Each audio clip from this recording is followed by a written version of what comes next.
If you're using MIDI and you've run out of loops on your true bypass strip, I'm going to show you how to use MIDI to add more loops to your pedal board without any extra cabling. Hey, my name is Grant. I'm the owner of Goodwood Audio, and I'm here to try and make your pedal board life easier.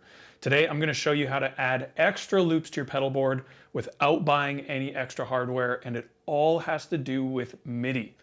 A common question I get is, what happens when I run out of loops on my switcher, but I still want to be able to turn my pedals on and off with the push of a single button across my whole pedal board? MIDI is the answer. So what we're going to do today is we are going to take a MIDI controller, the Bridge 6 by Pirate MIDI, but this applies to any MIDI controller that can send CC messages. And we are also going to use a Boss RV500. In this case, the RV500 being a reverb and the last in our chain, we're going to pretend that we've run out of loops and we need to still turn this pedal on and off per preset via MIDI. This is how we are going to do it. Specifically on the Boss pedals, you need to go into the MIDI menu and actually see how your settings are set. Because you can customize the CC messages per function, you want to make sure that on the unit itself, you know what the CCs are set to. So we've gone to Effect Switch. We could also turn Effect A or Effect B on and off individually, but with Effect Switch, whichever switch is on, this command will turn it on or it can turn it off. So we get kind of a global control here depending on what is already selected. Again, you can be more specific by just doing A or just doing B, but these are the CCs we need. So today we need CC 27, and we will be able to turn this unit on and off with CC 27. We need one more factor though. If we go to the screen, you'll see that I'm in the Boss manual. And if you just type in MIDI with a find function, we can go to MIDI PC map, page 19. We're going to see if we have the CC map. There it is, right above it. And we have some commands here. Boss makes this a little bit more tricky than other manuals, where other manuals would have just a set send CC27 to bypass or engage effects. Boss lets you choose. It's good and bad. It's more confusing, but gives you more flexibility. So today I'm going to decode this for you a little bit. Basically, you can see here under Effect Switch, specifies the controller number that switches between effect on and bypass. So we know that it's number CC27, and we have CC1 to 31, any of those numbers, and CC 64 to 95. Those are our on and off functions for CC 27.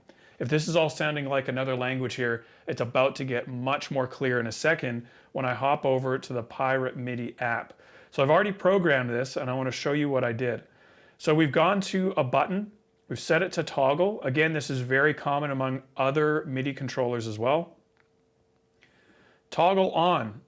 What we're going to do is send a CC message or a control change. Channel 1, which is what the RV500 is set to, control number 27, and 65 is on.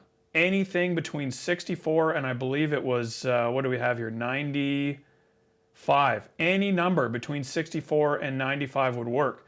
So as an example, we could change this value to 93 because it's within 64 to 95. We hit save. Then we're going to go to toggle off. Same idea.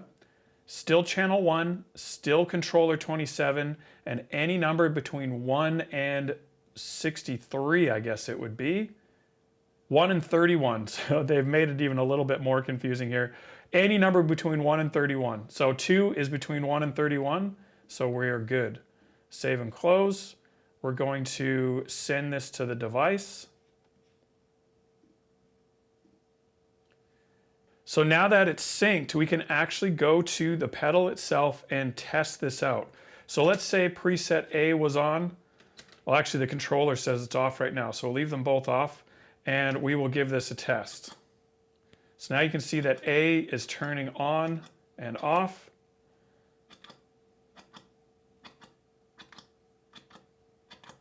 But what if we were on preset B? Since we did a generic bypass, now we should see the same results. B is turning on and off just like A was.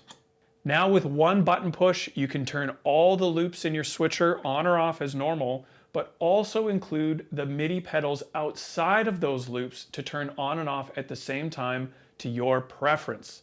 There are so many things you can do with MIDI to simplify your playing. This is just one of them. If you guys want to go more in depth on MIDI in the future, comment below what you'd love to see, what you would love to learn how to do, and I'll see you next week for another video on the Goodwood Audio YouTube channel.